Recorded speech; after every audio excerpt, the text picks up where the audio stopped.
So, as we've had a lot of Democratic parties across the country funnel money to Hillary Clinton's campaign in a way that seems to clearly violate the rules, and we now find out that parties across the country have set different rules than they would sometimes in regular elections or different elections, and ones that sometimes, actually, oftentimes, actually almost every time, discourage voting.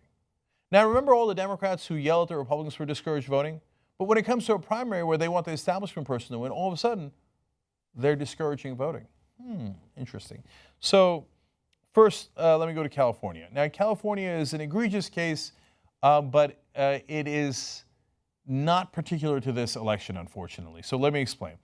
CNN points out nearly 500,000, that's 500,000, California voters may be unable to participate in the state's presidential primaries on June 7th as a result of the confusion in the voter registration process, a Los Angeles Times investigation has discovered. Hundreds of thousands of Californians who intended to register as independents may have accidentally registered instead with the ultra-conservative American Independent Party, which opposes abortion rights and same-sex marriage and calls for building a fence along the entire U.S. border. So that does not sound very independent. But they put independent in their title. Now, it wouldn't be that big a deal if you had what I view to be sane voting rules.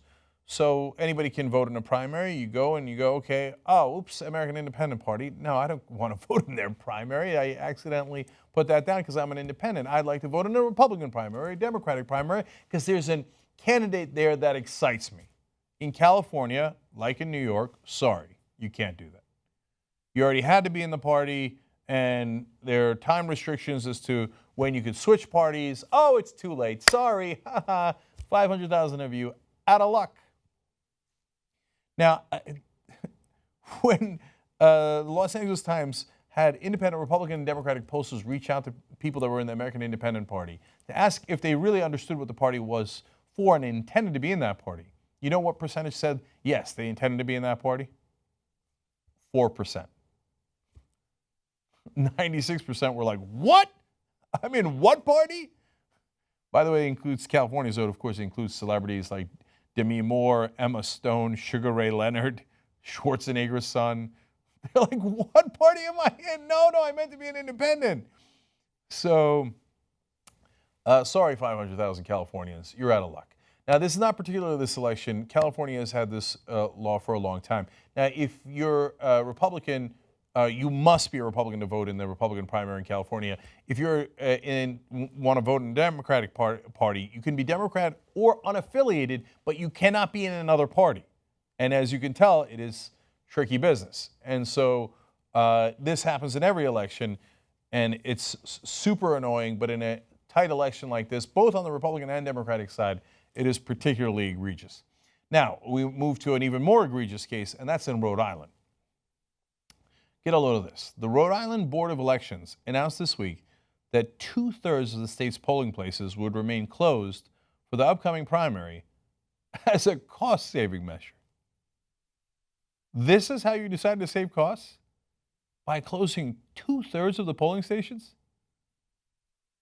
You want to know who's leading in Rhode Island? Anybody want to take a guess? Important elections coming up next Tuesday, April 26th. Pennsylvania, Maryland, Delaware, Connecticut, Rhode Island. Hillary Clinton in the polling, some places big lead like in Maryland, some places smaller lead like Pennsylvania and Connecticut. She's leading. They're not closing the polls.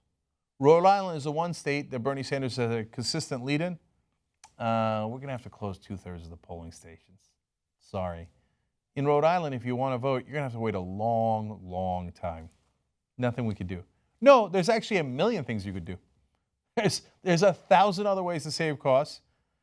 Gee, the fact that the Democratic Party seems to be on one side, and especially at the state level, where a lot of the states are helping launder money for Hillary Clinton, would that be relevant here? Probably not. Probably not. No. The establishment being 99.8% on the side of Hillary Clinton, probably a total coincidence as to why they decided to close these polls.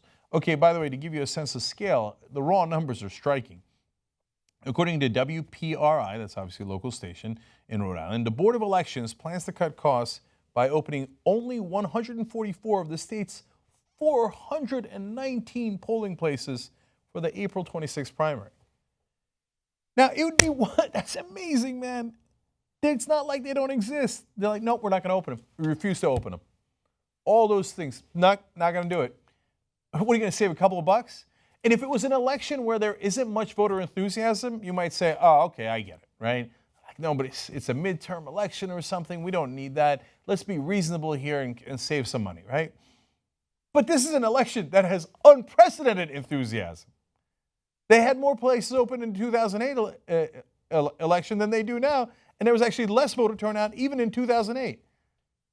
In the midst of this election, in the one state Bernie Sanders is leading, yet another coincidence, 2/3 of the polling stations will be closed. And then after they spit in your face like that, the Democratic Party would like you to heal and get in line and make sure that you get excited by the establishment candidate. Okay, if Bernie Sanders is to lose, you're to take that spit in your face and pretend that it's raining on you. Maybe it's their version of trickle down. Okay. And of course, not the only place. They also did this in Arizona. Voters in Arizona recently accused the state of suppressing turnout after the number of polling places were cut by 70%, causing massive lines on election day. Also massive lines in Wisconsin and other places as well. And every single time, all the coin flips and all the voter purges and all the polling places being closed winds up being against Bernie Sanders, the Democratic Party goes, oh, what an unbelievable coincidence. There it goes again. Wow.